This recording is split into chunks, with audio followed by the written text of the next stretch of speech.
Good afternoon. It's Thursday, the 25th of February 2016, just after 1 o'clock. Welcome to UK Column News. I'm your host, Brian Gerrish. With me in the studio, Mike Robinson. Good afternoon. Well, it's good news. Sun has been sighted in Brighton, so Brighton is looking bright. Pembrokeshire is looking good. Plymouth is sunny.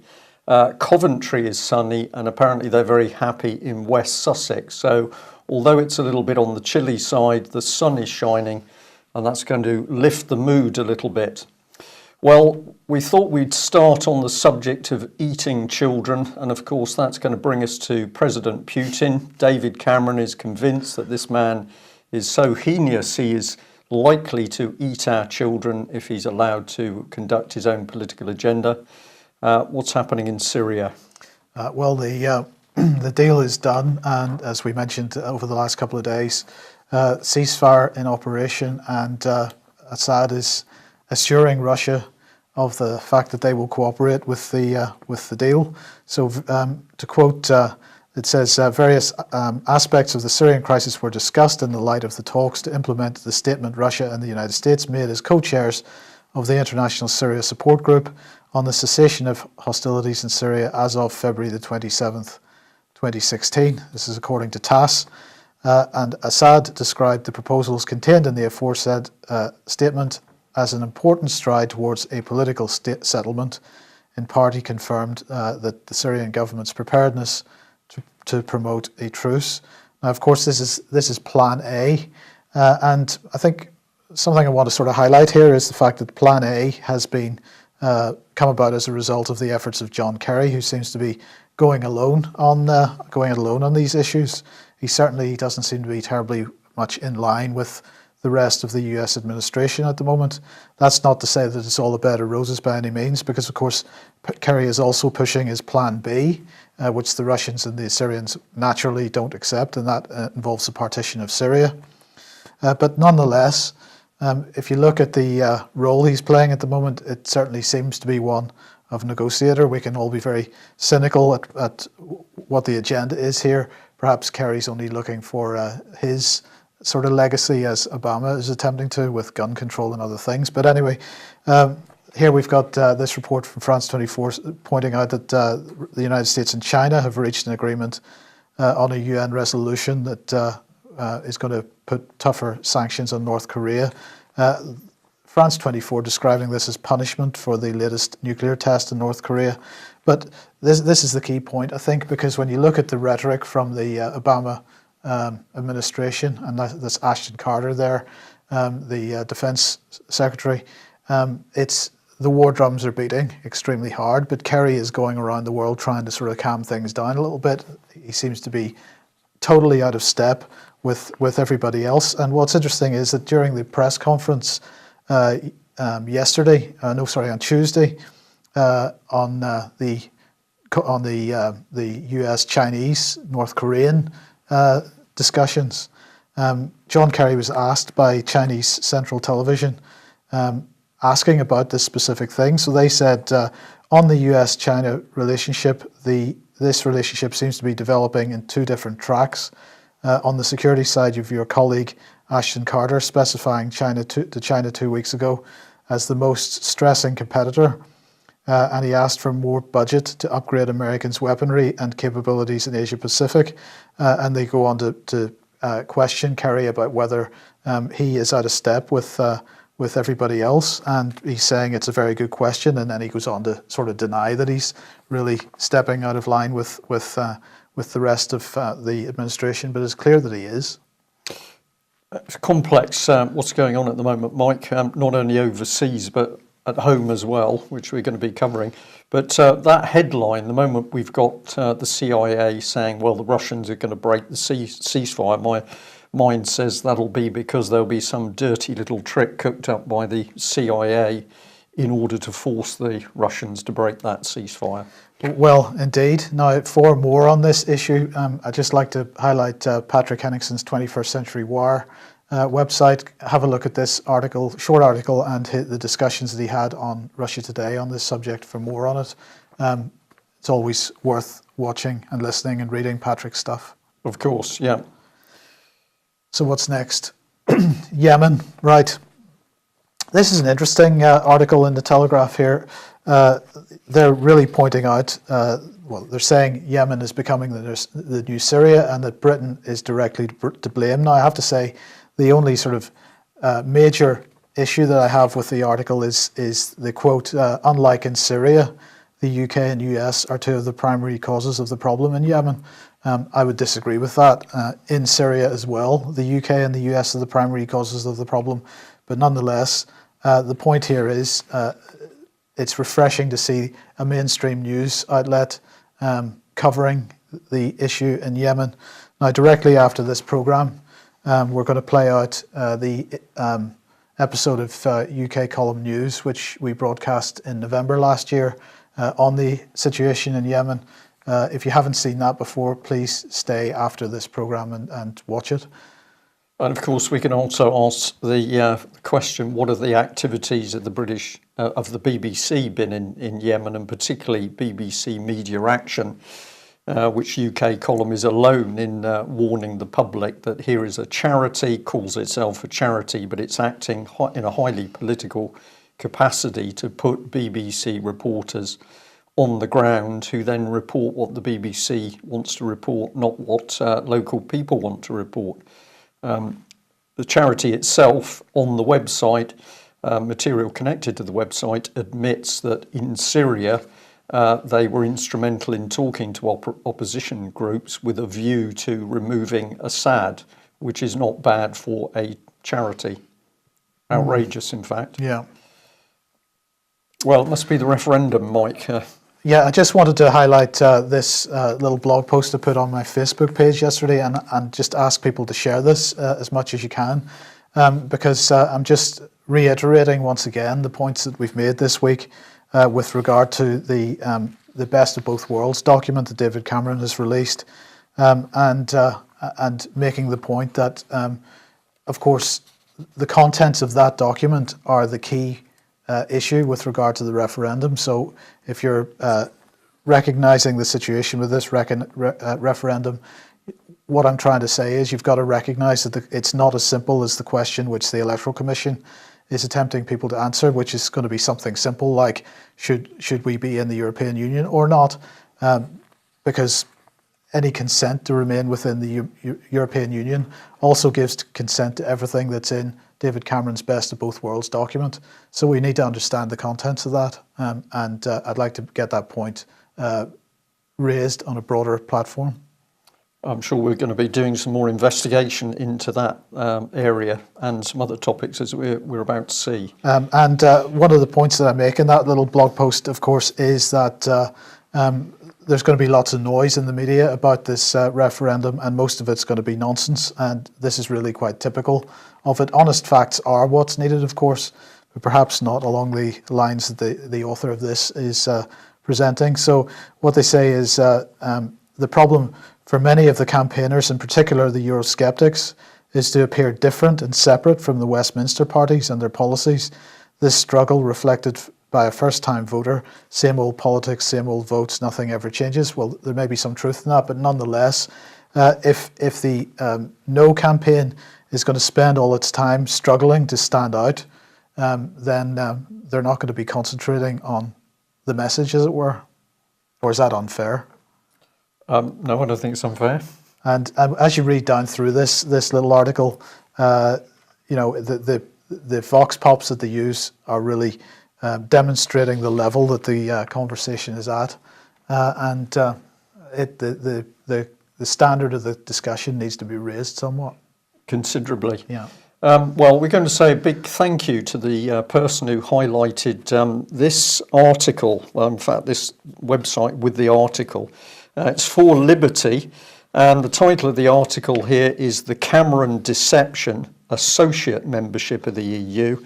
And a key point on this is the date, October the 25th last year, because in this article, what it is saying is that the idea of a referendum on the EU is a complete scam.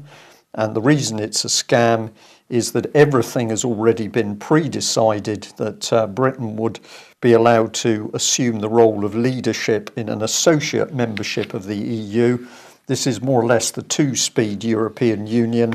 The inner circle, Britain not in the inner circle, but we're allowed to stay on the outside and look after any other dissenters that come along.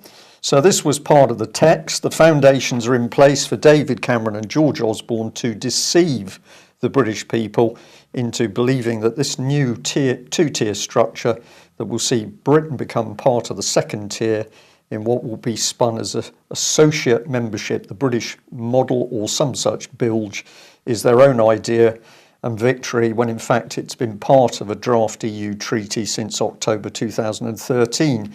It'll be sold to us on a new looser deal for Britain, who will then lead an outer rung outside the inner core of the Eurozone. And it goes on here to say, the truth is there is no renegotiation, none. There are no negotiations going on. There's no sitting around a table. It's not happening. As a senior source in Berlin said, there haven't been any negotiations. There's nothing to talk about. And the reason is that it's all been pre-decided. So David Cameron has just been playing a game by travelling around the country. Now, there is more to this article, because it's been pointed out to us that there's a particular individual who is highly skilled at interpreting EU language. And this is where political ideas, intentions are buried in documents using a particularly perverse form of the English language, which politicians understand, but of course when they're repeated in front of the public, the aim is simply to deceive. So let's remember that at the moment it is this man, David Cameron, who is simply prepared to run a propaganda and pantomime exercise over the European Union deal. There is no deal. He's agreed it. We are simply watching, what do we describe it? A cesspit of propaganda, Mike? A psychological operation. A psyop, absolutely. And of course, part of this will be the reason why we are seeing upset inside the Tory party, never mind Boris Johnson and the high-level scam, the deception going on there. Other Tories are clearly puzzled as to what is unfolding at the moment, because they're not in the inner loop. They will never be in the inner loop, and they're just being sold the David Cameron party line. Well, hand in glove with that, of course, the attack on our constitution goes on. And thank you for the local viewer who pointed out this from our local paper, The Herald. And it's talking about the Devonwall constituency being inevitable as a new boundary review is launched. Now, what they're talking about is the fact that Cornwall's likely to lose MPs. And so the numbers are dropping. If you analyse what's happening here, we're heading towards regionalisation of the British constitutional map. And of course, that is totally in line with what the European Union plan is anyway. So just one sentence here. A highly controversial Devonwall constituency looks inevitable, according to constitutional experts, as officials renew efforts to cut the number of parliamentary seats.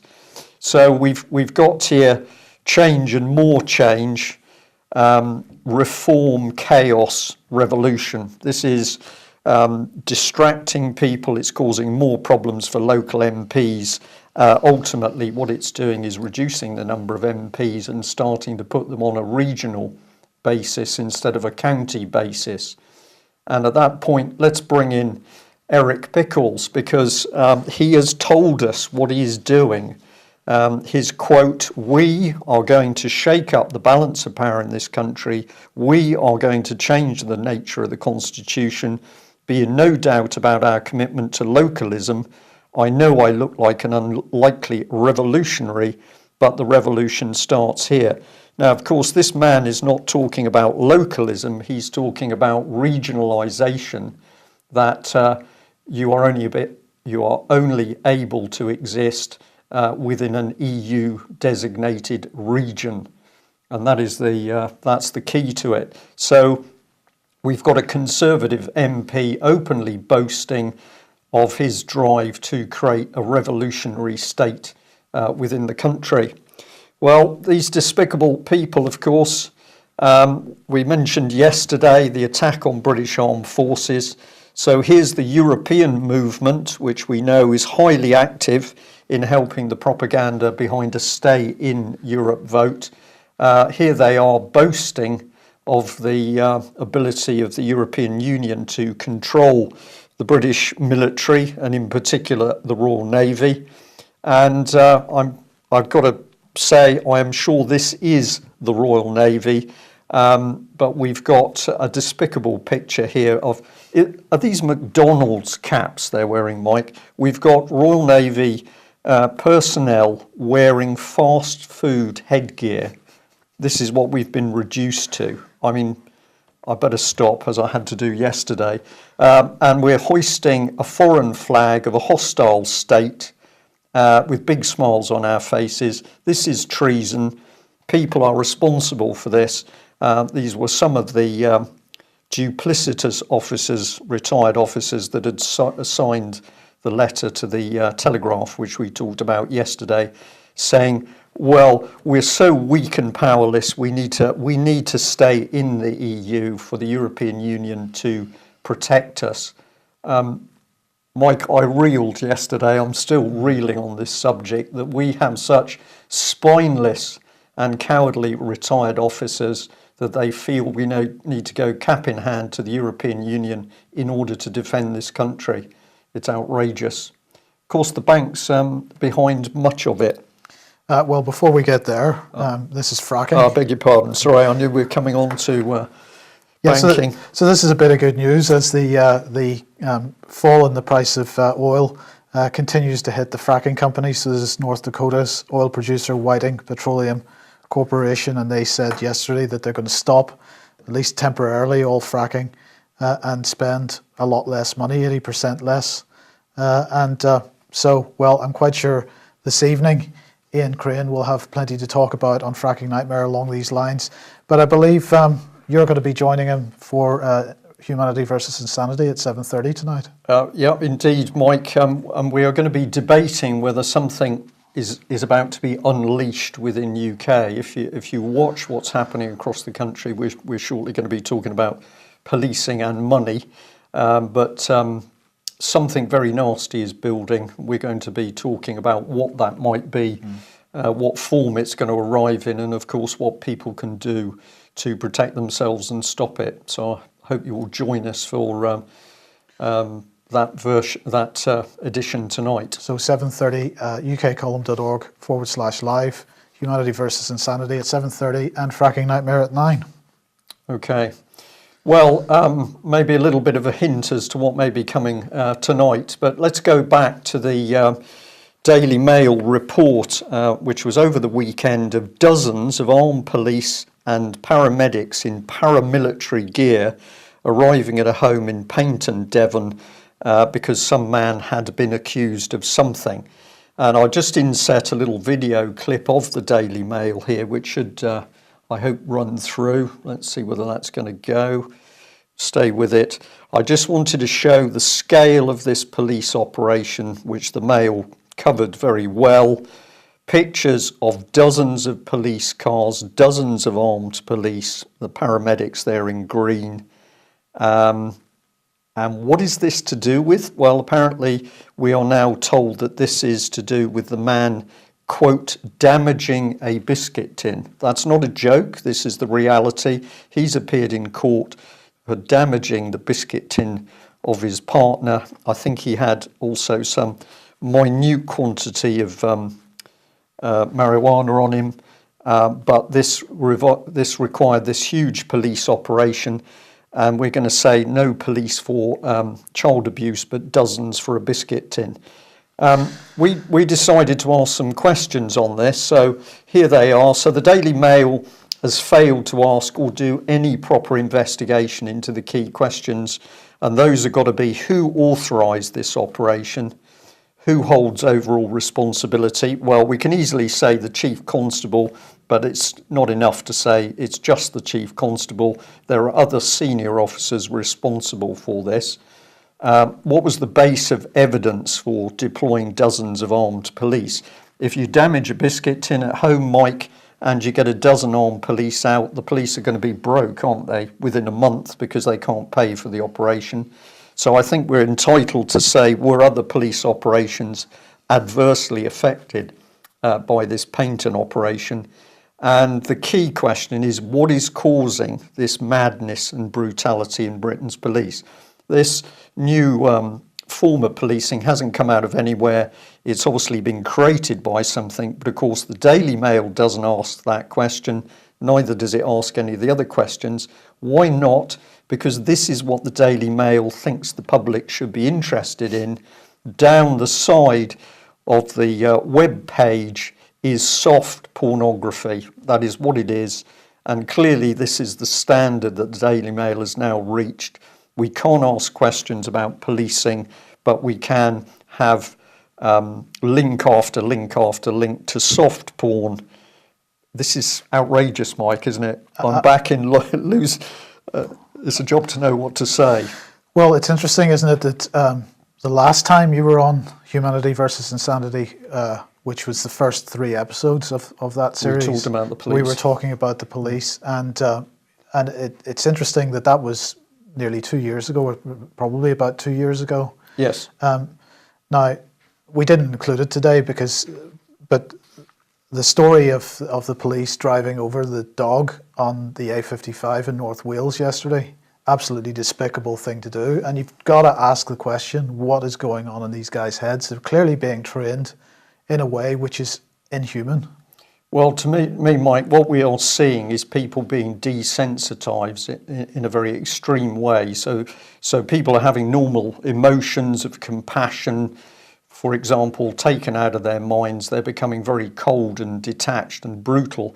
This was the type of training, of course, which the Nazi regime brought in the so-called T4 experimentation, where they desensitised the people who started to handle mentally and physically disabled people before they were murdered, some 380,000 of them, the Tiergrasser 4 experiment. So this is clearly ideology which is being brought into the police, very, very dangerous, because we're ending up with killers, basically, with no sense of compassion, shame or remorse. And I think it's significant, of course, that we've exposed that we've got a psychiatrist heading up the police's training team. Well, while we're on the subject of police brutality, I just wanted to refer to a text that was sent to me last night.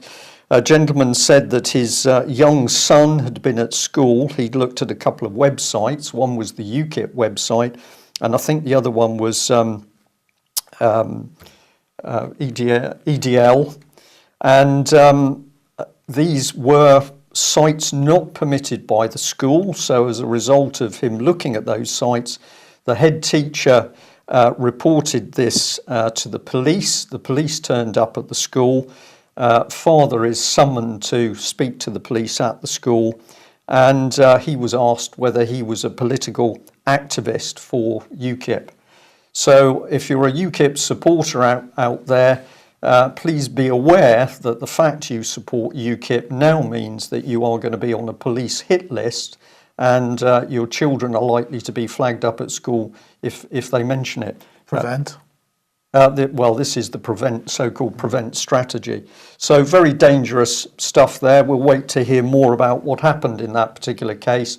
But let's have a look at this, because we can tell our audience today that yesterday at 2:00 in Committee Room 14 in Westminster, there was a whistleblowers meeting. Now, I haven't seen any mainstream reporting on this.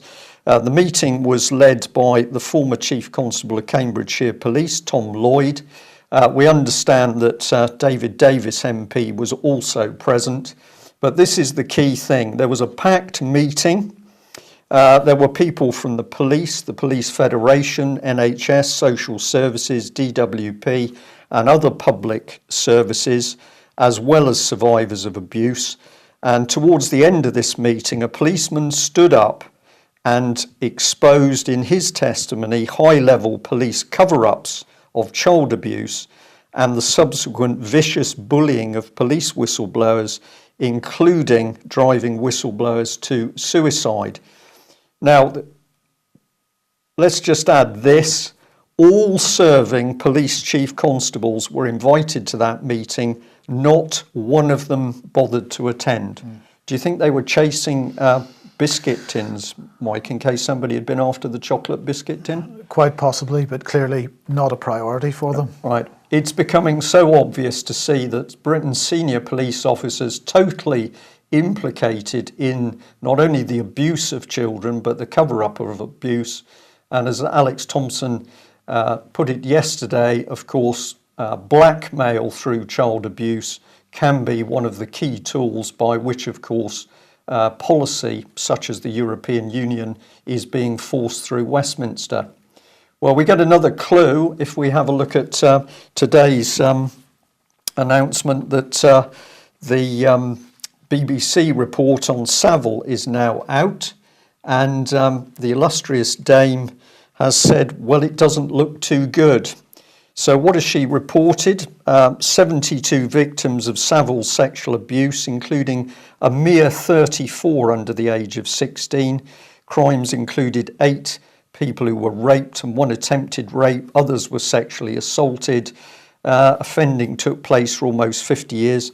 And understand, Mike, that you saw a text which said, well, it was only people at the lower levels of the establishment that knew anything was going on. Well, they were certainly trying to suggest that the upper echelons of the BBC management had no idea. But the other thing I'd mention is that of those 8 rapes that they mentioned there, the youngest concerned was of the age of 8. Right. Which is, that. So how the BBC have gotten away with that for so long. Well, we've got a few questions for them, so Yes. maybe they won't. But let's bring in this man, of course, because we've now got Tony Blackburn sacked. He says there is nothing against him and nothing in the report against him, but all of a sudden he's out. And I think my comment on this, isn't this remarkable that we're back focusing on celebrities in the BBC, not a word on politicians and the establishment paedophiles. So this is nicely timed, isn't it, to get attention away from politicians while the EU referendum is going on. And we thought we'd do the same thing as we did to the Mail. So the Mirror failed to ask or investigate. Why was it? Well, here's the report. She carried out £10 million worth of investigation. She contacted 775 people, 375 witnesses in connection with Savile and 100 for Mr. Hall. The findings were due to come out last April, but the police said, oh, you can't do that because it may prejudice ongoing investigations into sexual abuse. But across the country, there's been no progress at all on these police investigations. And the top level ones of the politicians, of course, they're now talking about closing down. So the key questions really are these, we think. If an elderly dame can identify 72 victims of Savile, including 34 under the age of 16, and numerous other offences so easily, why hasn't there been a police investigation in the first place?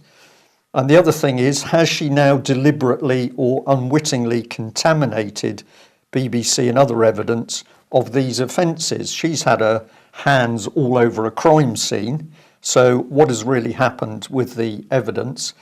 And this is the point I've just made, really. Seen against the total lack of progress of police abuse investigations, why were the police so keen to stall Dame Janet's work? And if you want to know why the Mirror failed to investigate, it's because if you looked on their website, one of the key articles was to do with a very young teenage boy who's won a competition to live with a porn star for a few months.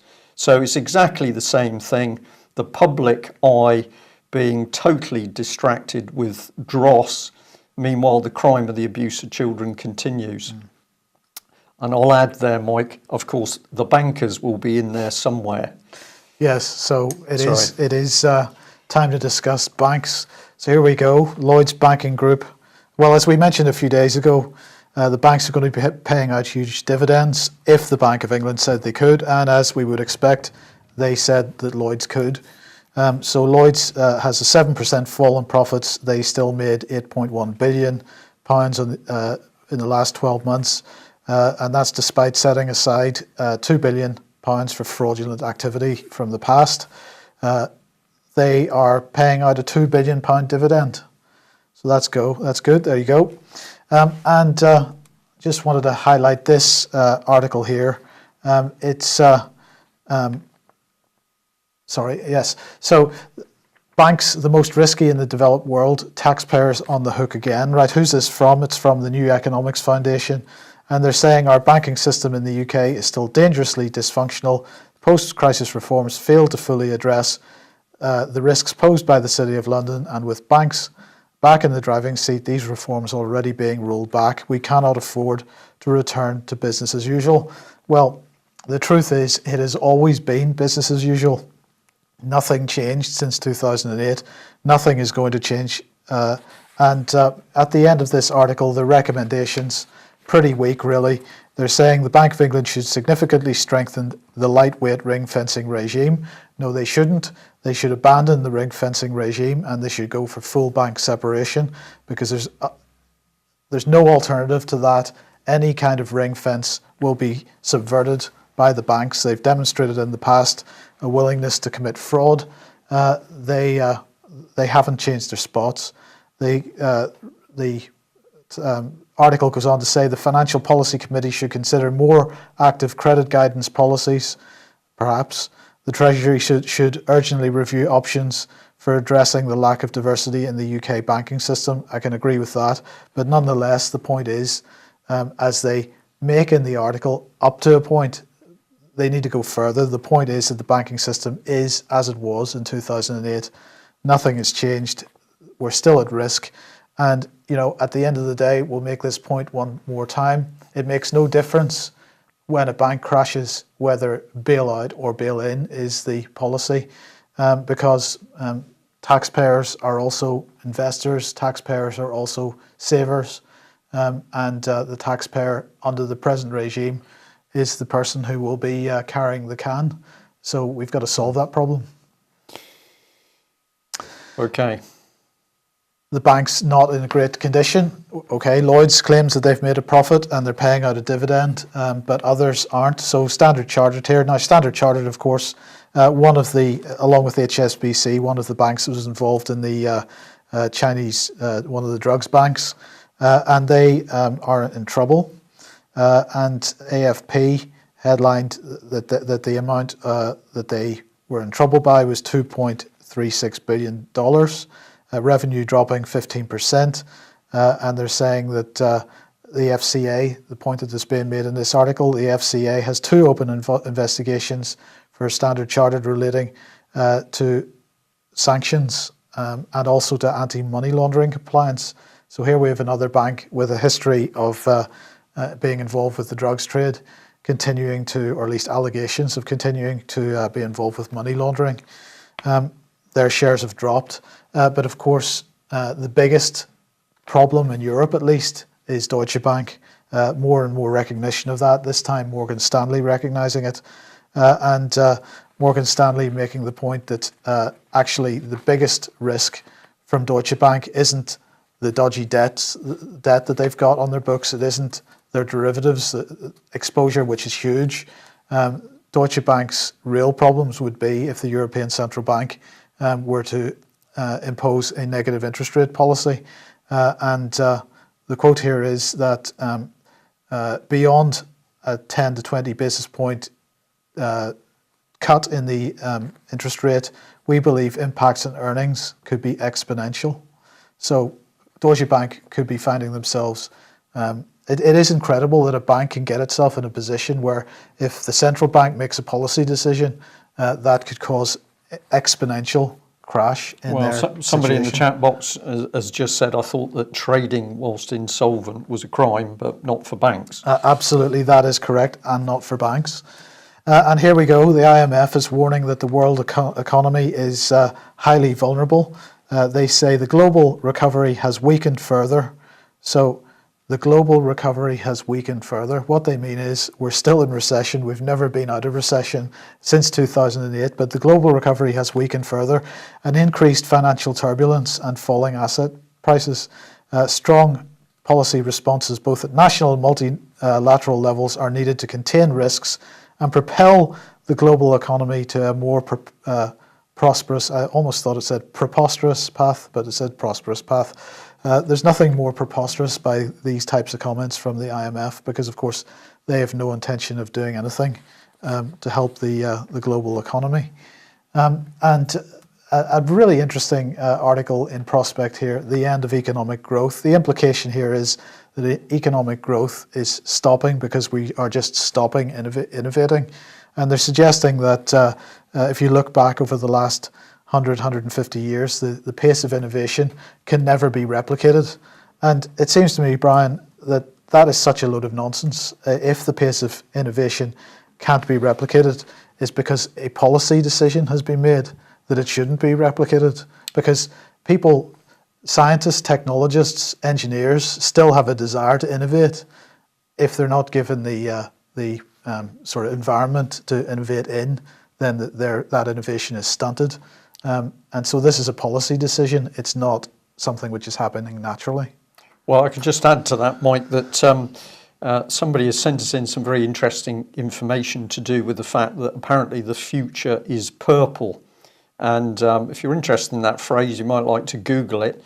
But it brings you to a variety of consultancies, including one that has quite a lot of ex-Tesco men running it. There's, of course, links through to the banks. But in that site, they're absolutely boasting of the huge advances in technology, which are apparently going to improve every aspect of our life. So they certainly don't think that the technological side is dead. So something is going on here, as you say. Well, of course, if we're trusting people who ran Tesco's to now run the future technology of the world, that's going to be interesting. And Google having a tough time. Clearly Google not offering to run France's tax system, so they're not getting the tax breaks. So France is looking for 1.6 billion euros in back taxes from Google, and that seems like a more realistic figure than the pathetic attempted tax settlement that they got in this country. That's really all I want to say on that. Well, it's because David Cameron's sleeping with Google, isn't he, basically? Indeed.